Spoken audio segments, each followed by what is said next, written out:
I have here the Spyderco Ronin 2, which is an excellent design done by Michael Janich, and is one of my favorite, if not my favorite right now, EDC fixed blade knife. Even though it is a smaller knife and it is thinner, it makes for an excellent EDC fixed blade that you can take anywhere you want with you throughout the day, shopping, hiking, walking, doing whatever. I find it just is an excellent companion throughout the day. So the overall length of the Ronin 2 is 7.88 inches, which is 200 millimeters. The cutting edge is basically 3.54 inches, and the blade length is 4.12 inches. The thickness is 0.08 inches, and the weight is 3.9 ounces without the sheath. And it has an awesome hollow grind with a very, very acute tip. This is a complete home run as far as I'm concerned for an everyday carry fixed blade. It's the right size, it's the right shape, and it's very thin and lightweight, coming in at around 3.9 ounces just by the blade. With the sheath, is probably around 5.5 ounces if I had to guess, but I did not weigh it. The Ronin 2 also has 2 torque screws and a lanyard hole. So if you desire to take off the scales and make your own custom ones, it is possible. It also has a Spidey hole because it is made by Spyderco.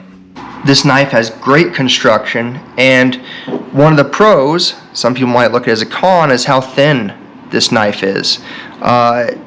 When it's in the sheath, it really is almost as thin of a knife as you can have that still has integral strength.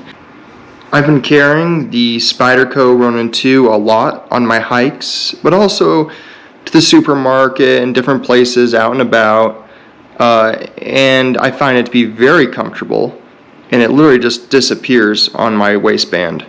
I would thoroughly recommend this for hiking, going around town. Any EDC operation I think would work very well. Now this is a custom sheath, but the Boltatron sheath has a similar design, whereas a G-clip and it sits on scout carry, so it really should be the same if you got the standard version. I have here the Spyderco Ronin 2, which is an excellent design done by Michael Janich, and it features his trademark tactical Wharncliffe style blade, as seen with the Yojimbo and the Yojimbo 1 and 2. If you like the Yojimbo or the Yojimbo, you will really like the Ronin 2 as a fixed blade variant of it, and it comes with a scout carry Boltatron sheath.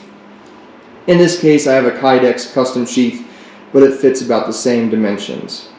This Ronin 2 does look like currently it's out of stock, but hopefully I imagine they will restock them, and they're running around $120-ish, looking at Blade HQ and some of the other websites. This is a great buy, and I think anyone is going to love this knife. As you can see from the size of my hand, it's not a huge knife. You know, it has a 3.5-inch cutting edge, even though it's technically a 4-inch blade, but really it's a 3.5-inch blade in my own dictionary. It is, though, an awesome EDC fixed blade. Most people think that Wharncliffe style blades are not very good for penetrating cuts.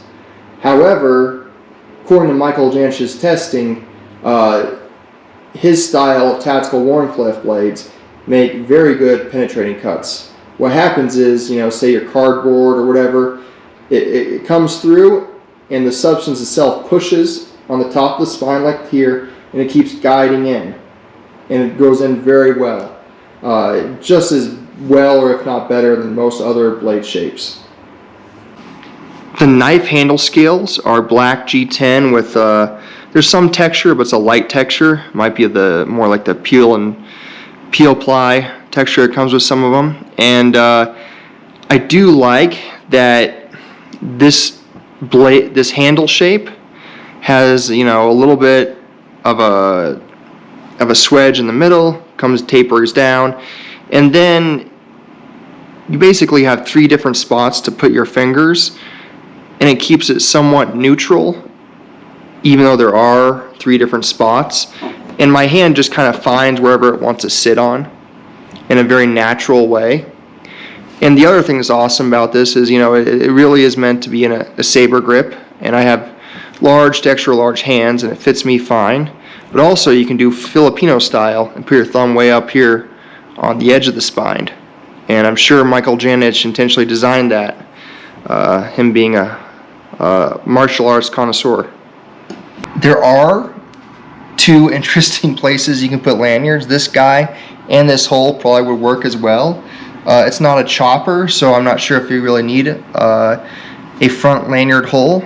And I do know it is just a Spidey hole, and that's part of their trademark for all their knives, is to have a little hole there. Thank you for watching my review on the Spyderco Ronin 2. This is He's Got a Knife, and I'm Max Cannon. Please like, share, comment, and subscribe. I appreciate any help that any audience member can give me to make my channel bigger, and hopefully we'll reach more of an audience. Thank you.